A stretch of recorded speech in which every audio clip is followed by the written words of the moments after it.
नमस्कार,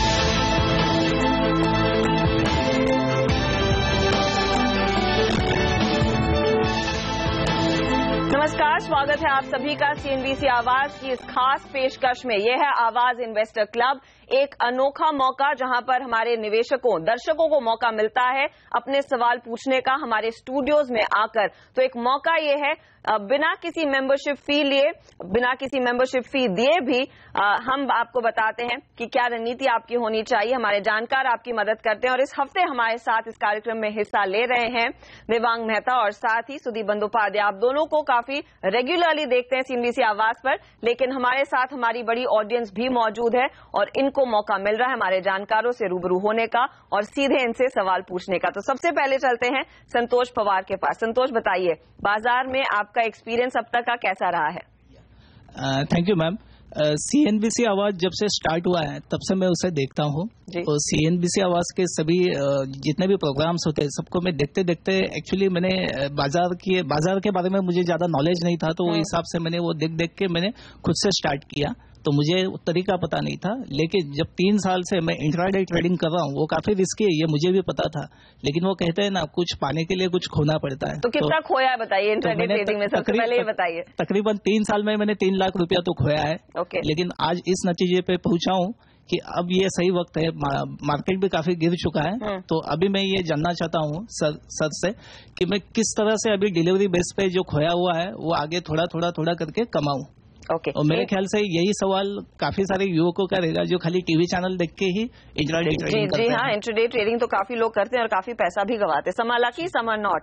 लेकिन देर आए दुरुस्त आए, अब डिलीवरी बेस लॉन्ग टर्म की शायद ये सोच रहे हैं, कैसे उतरे इस बाजार में जहां पर इतनी ज्यादा वॉलेटिलिटी दिख रही है? सुदीप जी, देखिए आपका सोच बहुत ही अच्छा है, आपने पैसा गवाया है तो I think you burnt your fingers, now you have decided. बाजार में हम लोगों को लगता है कि अभी बहुत अच्छा अपॉर्चुनिटी है। देखिए 2014 में जो नई सरकार आई है उस टाइम से एक बहुत अच्छा रैली मार्केट में देखने को मिला था और निवेशक, बहुत ज्यादा निवेशक जो छोटे निवेशक हैं आपके जैसे हमारे जैसे, वो रह गए थे, वो ले नहीं पाए थे शेयर।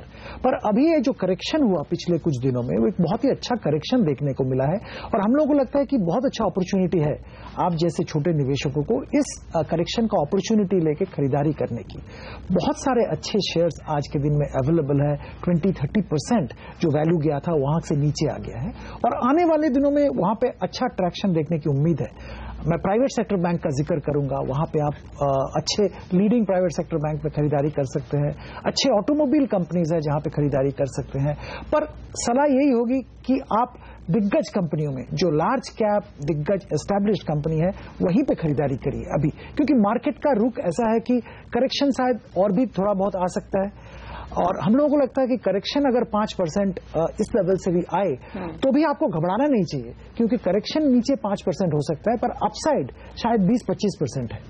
लेकिन यहाँ पर जिस तरह के लेवल्स बाजार ने इस हफ्ते दिखाए हैं, 8000 के नीचे फिसले, फिर से एक पुल बैक जरूर आया, तो क्या हम कहें कि वर्स्ट इज ओवर और अब सही मौका है खरीदारी पर आने का, या फिर आगे कुछ और जोखिम होगा? 7800, 7700 की बातचीत काफी सुनी हमने पिछले कुछ दिनों में, क्या वो लेवल्स दिखेंगे या फिर द बॉटम बन गया है?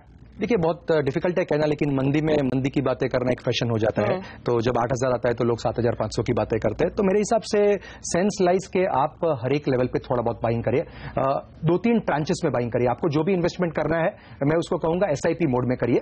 अगर आपको 100 रुपए इन्वेस्ट करना है तो 30-35 रुपए अभी इन्वेस्ट करना शुरू कर दीजिए।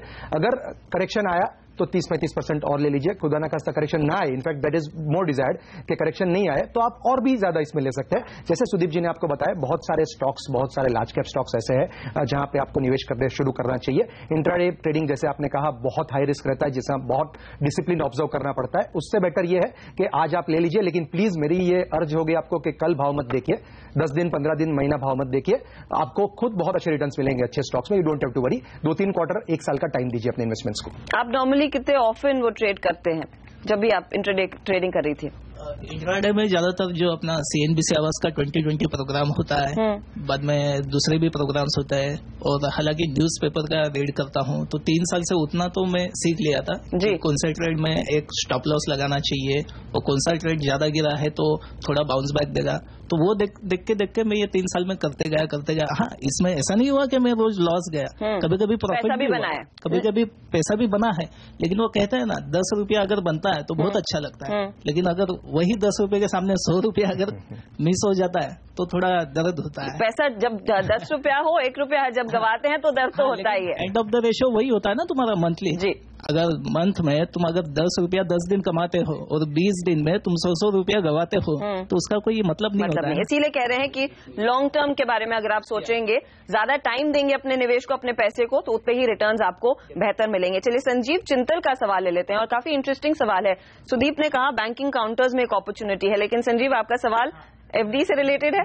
Bank FD and bank stocks which is a better, and what is mic ऊपर कर लीजिए आप। Between bank FD and bank stocks which is a better option long term point. जी मैं समझ रहा हूँ। देखिए अब अगर आप इक्विटी मार्केट में नहीं आना चाहते हैं, आप कोई रिस्क नहीं उठाना चाहते हैं, तो हम कहेंगे कि आप बैंक एफडी कर लीजिए, तो उसमें मतलब कोई डिस्कशन ही नहीं है। पर अगर आप थोड़ा रिस्क लेना चाहते हैं, जो कि हम लोगों को लगता है कि लेना चाहिए, तो आज के दिन में जो प्राइवेट सेक्टर दिग्गज बैंक हैं उनके शेयर्स बहुत नीचे गिर गए हैं।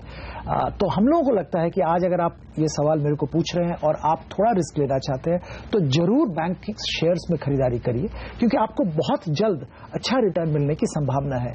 मैं HDFC बैंक की जिक्र करूंगा, ICICI का जिक्र करूंगा, एक्सिस का जिक्र करूंगा। बहुत बड़ा करेक्शन हुआ है और ये अच्छे बैंक्स हैं, इसमें ऐसी कोई बुराई नहीं है। अचानक HDFC बैंक में ऐसा कोई प्रॉब्लम नहीं आया कि इतना बड़ा करेक्शन HDFC बैंक में हो। तो हम लोगों को लगता है कि बैंक में जरूर खरीदारी कर सकते हैं। मैं पब्लिक सेक्टर बैंक से थोड़ा कॉशियस रहने की सलाह दूंगा। पब्लिक सेक्टर बैंक में शायद अभी भी एसेट क्वालिटी लेके कुछ शंका है, जो NPA का इश्यूज है वो चल रहा है, तो वहां पे थोड़ा कॉशियस रहिए, वहां पे खरीदारी मत करिए। आपका इरादा वैसे क्या है? लॉन्ग टर्म के बारे में आप सोच रहे हैं तो जाहिर है, लेकिन कितनी रिस्क उठा सकते हैं? जैसे सुदीप भी कह रहे हैं कि कैसे डिसाइड, अब सुदीप वो क्वेश्चन होता है कि कितने कैसे डिसाइड करें कि कितनी रिस्क मैं उठा पाऊंगा। We don't want to lose our basic principal, देखिए keeping this in point how much risk we can. देखिए कैपिटल मार्केट, हम कुछ भी कहें, आप कुछ भी सोचे, कैपिटल मार्केट में जब आप एंटर कर रहे हैं, रिस्क तो थोड़ा है, वो तो आपको लेना पड़ेगा। अगर बिल्कुल रिस्क लेना चाहते हैं तो बैंक फिक्स डिपॉजिट है, आपका पैसा सूद के साथ वापस मिलेगा। पर बात यह है कि आज के दिन में अगर सही तरह से देखा जाए तो आपका रिटर्न पॉसिबिलिटी कहां पे ज्यादा मिलेगा, ये सवाल अगर आपका है, तो हम लोगों को लगता है in a risk weighted manner आपको बैंक के शेयर में अच्छे रिटर्न मिलेंगे compare to fix deposit. Okay, very quickly Divyang आप भी जोड़ना चाह रहे थे। छोटा सा एक एनालिसिस किया था इस पे। FD में अगर आपने 2008-9 में इन्वेस्ट किया हो तो आपको 9 या 10% सालाना रिटर्न मिलता है। अगर आप सीनियर सिटीजन हैं तो 10% होगा। अगर आपने बैंक के स्टॉक्स पे निवेश किया होता, तो अगर आपने HDFC बैंक में निवेश किया होता, जो सबसे सिंपलेस्ट आइडिया है, तो आपका रिटर्न 6 गुना हुआ होता, 6 गुना, 6 टाइम्स। इंडसइंड बैंक में अगर आपने इन्वेस्ट किया होता तो 30 गुना, और येस बैंक में अगर इन्वेस्ट किया होता 2009 में तो 16 गुना, 16 टाइम्स, और वहां परसेंटेज की बात कर रहे हो। तो मेरा कहना यही है कि प्राइवेट सेक्टर बैंक्स में इन्वेस्ट करेंगे तो बहुत ज्यादा रिटर्न्स के चांसेस है ओवर अ लॉन्गर पीरियड। तो अपॉर्चुनिटी प्राइवेट सेक्टर बैंक्स, निजी बैंक्स में काफी है। FD के सामने यहाँ पर ज्यादा कमाई आपको मिलेगी जरूर, लेकिन सवाल यही है कि कितना आप रिस्क बेयर कर सकते हैं। तो कुछ बैंक्स हमारे जानकारों ने सुझाए हैं, HDFC, ICICI, axis, yes, IndusInd bank, वहां पर मौके हैं। लेंगे एक छोटा सा ब्रेक, लेकिन यहाँ पर बैठे दर्शकों के मन में कुछ और सवाल हैं, उनके साथ लौटेंगे इस ब्रेक के बाद।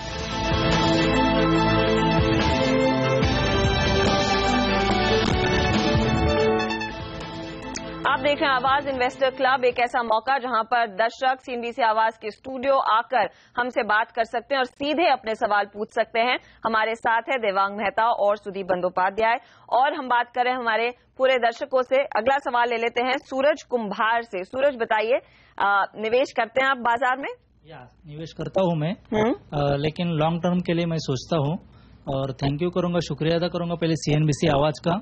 उसके जो भी पहरेदार प्रोग्राम हो, सवेरे का 2020 स्टॉक्स हो या आवाज इन्वेस्टर क्लब हो, ये मैं देखता हूँ। और CNBC आवाज की वजह से हम लोग छोटे निवेशकों को बहुत अच्छा कुछ मिलता है, जिसका यूज हम लोग मार्केट में करते हैं। शुक्रिया सर। मैं सर से सवाल करना चाहूंगा कि मैं म्यूचुअल फंड्स में इन्वेस्टमेंट करता हूँ, SIP में, और शेयर्स एक्सिस बैंक हो या HDFC हो, SBI हो, इसमें निवेश करता हूँ। तो मुझे लॉन्ग टर्म में, मेरी ट्विंस है 6 साल की, तो मुझे उनके लिए फ्यूचर के लिए 3 CR तक इन्वेस्टमेंट करना चाहूंगा, जो मुझे आगे ड्रीम मेरा जो भी है बच्चों के लिए, इंटरनेशनल उनका स्टडी हो, जो भी हो, तो उसके लिए क्या करना चाहिए मुझे?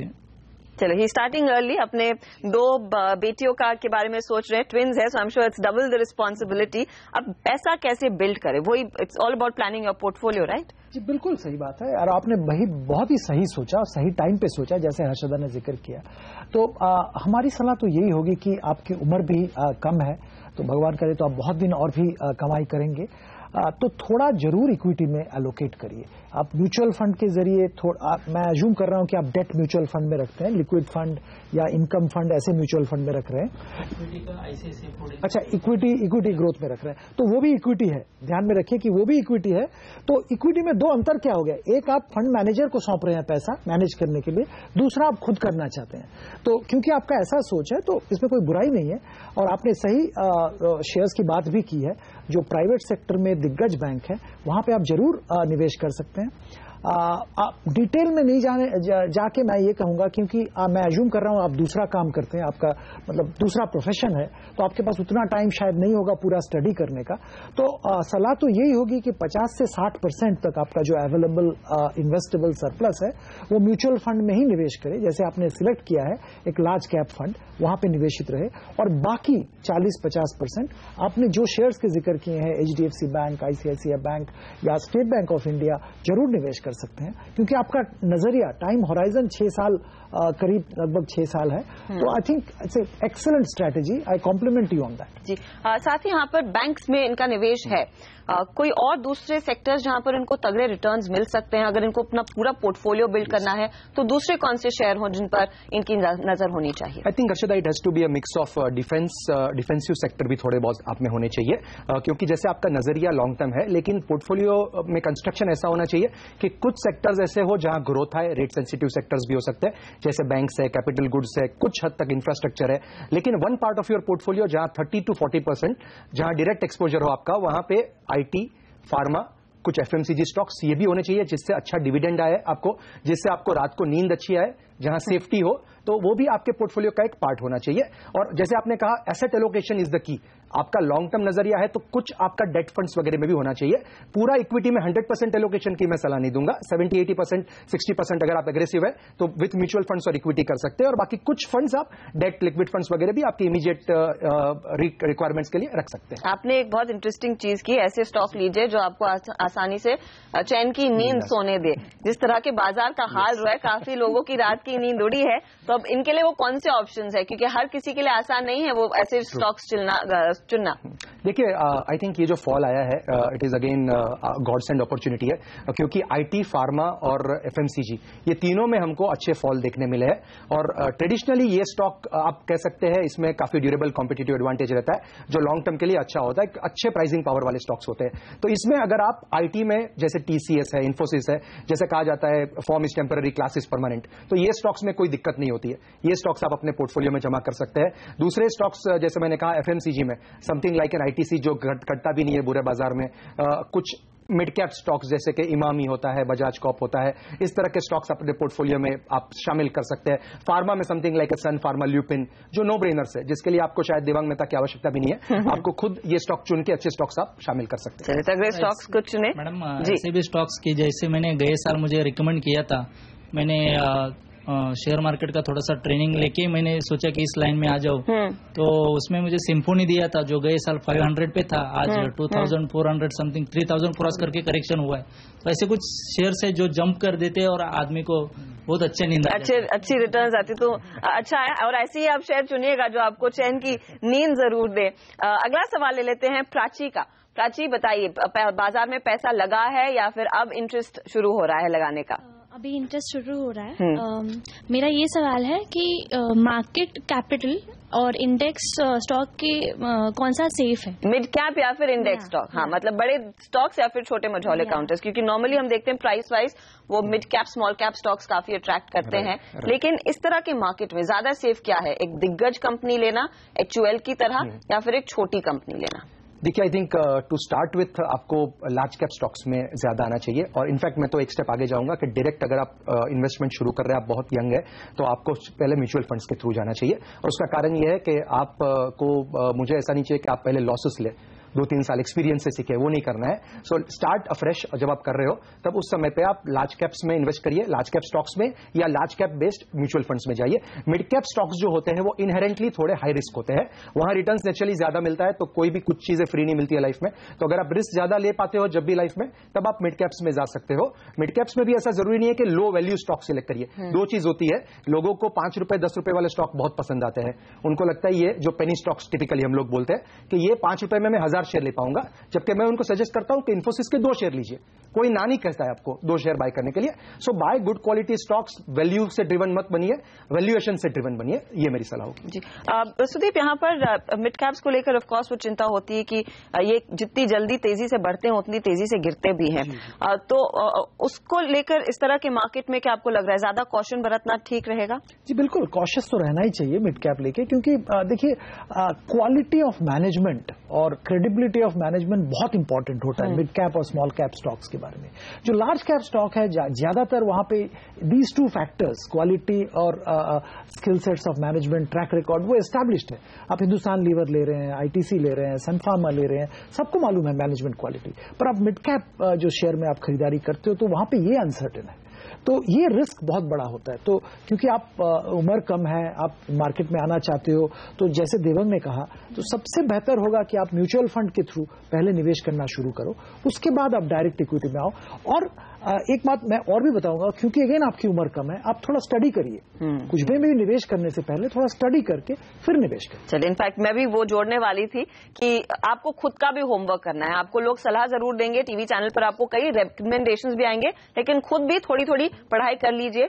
पता होना चाहिए कि किस स्टॉक में आप पैसा लगा रहे हैं। वक्त हो रहा है छोटे से ब्रेक का, लेकिन अगर आप भी इन दर्शकों की तरह अपने सवाल पूछना चाहते हैं, आप भी हिस्सा बन सकते हैं आवाज इन्वेस्टर क्लब का। याद रखिए, आपको सिर्फ हमें एक SMS करना है यहां तक पहुंचने के लिए। AIC लिखे, I am interested लिखे और 51818 पर भेजिए। लेंगे एक छोटा सा ब्रेक और जल्द लौटेंगे।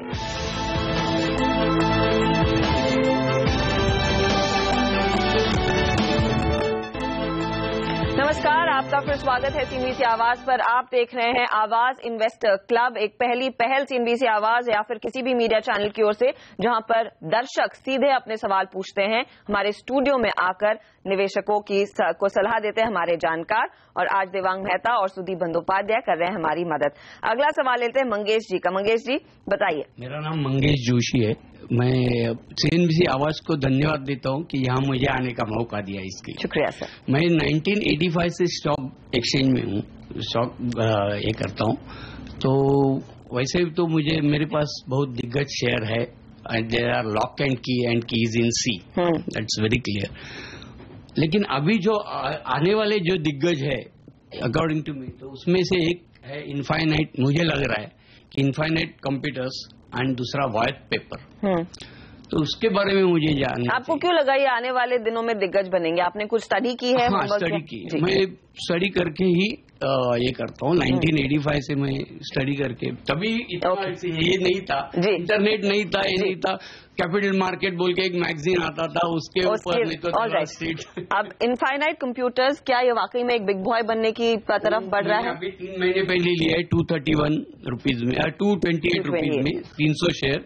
और दूसरा शेयर है वाइट पेपर, लास्ट ईयर अगस्त में लिया है 231 रुपीज में 500 शेयर। अभी उसका रेट है 490 आ रहा हूँ। ओके, थैंकफुली वहां पर पैसा बन रहा है। लेकिन इनफाइनाइट कंप्यूटर्स जो ये था, इनफाइनाइट 300 जाके वापस अभी मार्केट नीचे आया है, तो नीचे आया। ओके, इनफाइनाइट पे जितना मैंने स्टडी किया, हमारे कवरेज में नहीं है, जितना मैंने स्टडी किया उससे ऐसा लगा कि कंपनी रियली अच्छी है।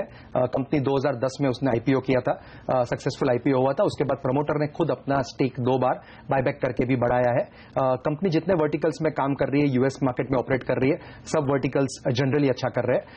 ये सब देखने के बाद कंक्लूजन तो यही आया कि एक इमर्जिंग अच्छी IT कंपनी है, आप अपना निवेश वहां बना के रखें।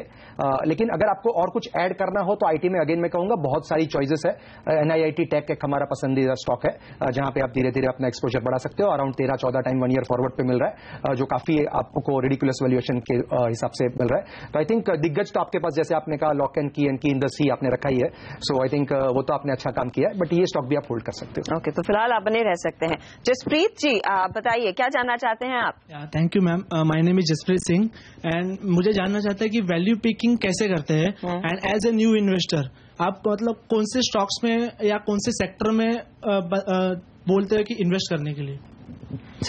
देखिए, थोड़ा काम करना पड़ेगा आपको जो अगर वैल्यू पिक करना चाहते हैं। एक तो सिंपल है कि कोई सलाह दे रहे हैं, CNBC आवाज में कोई एक्सपर्ट आपको कोई सलाह दे रहे हैं वैल्यू पिक, वो आप सोच समझ के उसको फॉलो कर सकते हैं। और खुद अगर करना है तो आपको थोड़ा काम करना पड़ेगा। पहला आपको आइडेंटिफाई करना पड़ेगा एक सेक्टर, कौन सा सेक्टर में आपको लग रहा है पढ़ाई करके, स्टडी करके, कि कौन सा सेक्टर में ग्रोथ आने वाला है। आज अगर हम बोलें कि इंफ्रास्ट्रक्चर में ग्रोथ आने वाला है, सबको लगता है इंफ्रास्ट्रक्चर में आने वाले दिनों में ग्रोथ आएगा, तो इंफ्रास्ट्रक्चर एज ए सेक्टर आपने आइडेंटिफाई किया। इसके बाद आपको इंफ्रास्ट्रक्चर सेक्टर में कौन सी दिग्गज कंपनी है, कौन सा कंपनी का मैनेजमेंट क्वालिटी ठीक है, परफॉर्मेंस ठीक है, ट्रैक रिकॉर्ड ठीक है, और प्रोस्पेक्ट क्या है, फ्यूचर में क्या करने वाले हैं। तो ये सब देखने के बाद तब आपको डिसाइड, उसके बाद आएगा कि वैल्यूएशन क्या है। सेक्टर अच्छा है, कंपनी बहुत अच्छा है, पर शायद वैल्यूएशन बहुत ऊपर है, तो वो तो वैल्यू पिक नहीं हुआ, बहुत ऊंचे भाव में आपने ले लिया। तो वैल्यू पिक ऐसे होगा कि सेक्टर अच्छा है, कंपनी अच्छा है, पर वैल्यूएशन अट्रैक्टिव है compare to peer group, compare to the market, compare to any other yardstick जो अट्रैक्टिव लग रहा है, तभी उसको वैल्यू पिक हम कहते हैं। थोड़ा सा डिफिकल्ट है, लेकिन आपको थोड़ी सी मेहनत करनी पड़ेगी, होमवर्क करते रहना पड़ता है बाजार में। आई एम श्योर ये वेटरन निवेशक हैं, उनकी एक्सपीरियंस से आप जरूर सीखेंगे, और इंट्राडे में पैसा भी कई लोग जला चुके हैं। तो डिलीवरी बेस्ड लॉन्ग टर्म के बारे में सोचें और थोड़ा सा होमवर्क समय समय पर करते रहें, सवाल ऐसे ही पूछते रहें ऐसे मंचों पर, तो आपको उम्मीद है मुनाफा जरूर हाथ लगेगा। बहुत बहुत धन्यवाद दिव्यांग और सुदीप, एज ऑलवेज हमारे लिए समय निकालकर इस शो का हिस्सा बनने के लिए। लेकिन फिलहाल इसी के साथ इस हफ्ते इन्वेस्टर क्लब की टीम को दीजिए इजाजत। अगले हफ्ते हम फिर हाजिर होंगे कुछ और नए निवेशकों के साथ, जो ऐसे सवाल पूछेंगे जो आपके भी मन में इस समय उठ रहे हैं। आप भी हिस्सा ले सकते हैं, यहां पर पहुंच सकते हैं CNBC आवाज के स्टूडियो। हमारी इस कार्यक्रम का हिस्सा बनने के लिए आपको सिर्फ एक SMS करना है, AIC टाइप करें, लिखें I am interested और ये मैसेज भेजिए 51818 पर। अगले हफ्ते फिर मुलाकात होगी। नमस्कार एंड टेक केयर।